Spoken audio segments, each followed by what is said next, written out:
اگر آپ چینل پر پہلی بار آئے ہیں تو ابھی سبسکرائب کر کے بیل آئیکن پریس کریں اور رہیں باخبر۔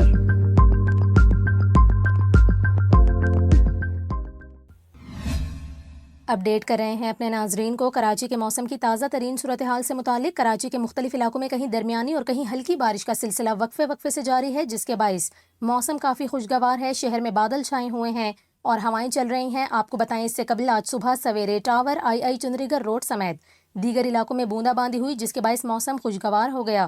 محکمہ موسمیات کا یہ کہنا ہے کہ شہر کا آج کم سے کم درجہ حرارت 26.5 ڈگری سینٹی گریڈ ریکارڈ کیا گیا۔ چیف میٹرولوجسٹ سردار سرفراز کا بتانا ہے کہ کراچی پہنچنے سے قبل مغربی سسٹم کمزور ہو گیا۔ آئندہ چند گھنٹوں میں کراچی کے ساحلی علاقوں میں بارش کا امکان ہے۔ انہوں نے کہا کہ کراچی کے مختلف علاقوں میں آئندہ 24 گھنٹوں کے دوران ہلکی بارش اور بوندا باندی متوقع ہے، جبکہ شہر میں تیز بارش کا کوئی امکان نہیں۔ آپ کو بتا رہے ہیں کہ بارش کا نیا سسٹم کراچی میں اثر انداز ہوئے بغیر ملک کے وسطی و بالائی علاقوں کی جانب چلا گیا۔ محکمہ موسمیات کے مطابق اب کراچی میں ہلکی بارش کا امکان ہے، جبکہ تیز یا موسلا دھار بارش کے امکانات نہیں۔ تاہم کراچی میں آئندہ 24 گھنٹوں کے دوران مطلع جزوی ابرآلود رہنے کا امکان ہے اور اس دوران شہر کا زیادہ سے زیادہ درجہ حرارت 30 سے 32 ڈگری سینٹی گریڈ تک رہنے کا امکان ہے۔